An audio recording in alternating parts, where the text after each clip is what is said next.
हे guys welcome to my vlog. आज चाहिँ म जान आँटेको माथि ताप्लेजुङ। गाडी कुरे कुरे कुरे कुरे तर आउँदै आएन, बल्ल बल्ल एउटा आएको थियो, त्यही पनि यस्तो दोहोरीमा बसेर गए अनि काबेली खोला पुगे। यो चाहिँ काबेली खोला हो। अनि आउँछ फेरि दोभानको पुल, कति राम्रो रहेछ यहाँ हेर्नु न। आहा, अनि दिदीको घर पुग्यो है। यो चाहिँ दिदीको घरबाट देखिने भ्यू हो। बाटोमा बनाएन किनकि बाटो खाल्टाङ खाल्टाङ खाल्टाङ खाल्टाङ खाल्टाङ थियो। अनि यो वरिपरि कति राम्रो आएको थियो। खासमा यो ठाडो भिडियो थियो अनि तेर्सो बनाउँदा यस्तो भएको। यो दिदीको फुल यो पनि। अनि यो चाहिँ खासमा के हो भन्दाखेरि यो पनि गुलाफ हो। के भन्दैछु म, हे भगवान् सुन्नु होला है। यो चाहिँ भान्सा हो, बाहिर पकायौँ हामीले अनि खायौँ खाना मस्तले अनि सुत्यौँ।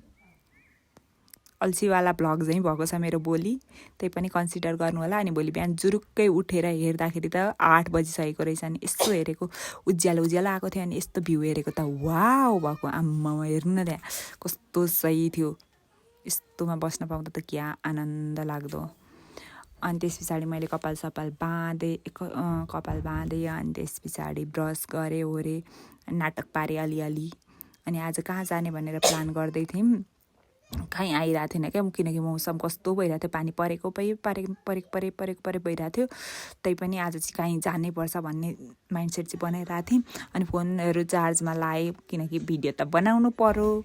अनि बिहानै आगोमा चिया पकाइ खायौँ।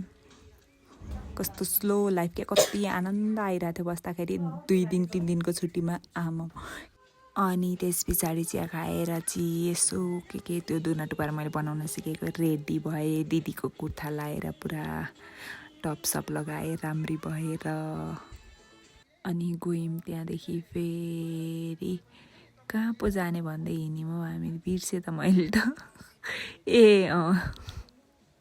झर्ना गयौँ अनि बेलुका आएर खाना पकायौँ। यसो दिदीको भान्सामा मैले पनि यसो हात लगाइहालेँ, फोटो पनि खिचेँ, भिडियो पनि बनाइहालेँ। अनि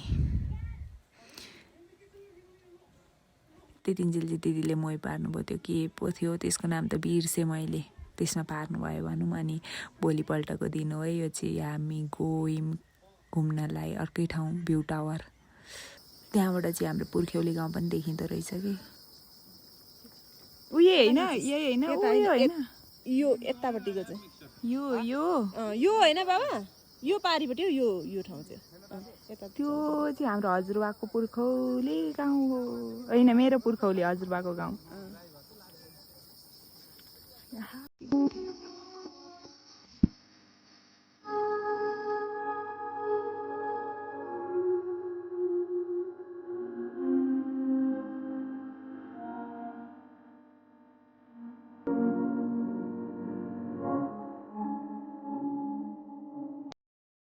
अनि पर्सिको दिन त म फर्केँ घर, भन्दा पनि गोबेटार फर्केँ। यो चाहिँ आउँदाखेरि बाटोमा हो, एकछिन हिँडेको थिएँ त्यही बेलामा भिडियो बनाएको किनकि बाटो क्याच हिलो थियो अनि हिँड्नु परेको थियो एकछिन, त्यही हो।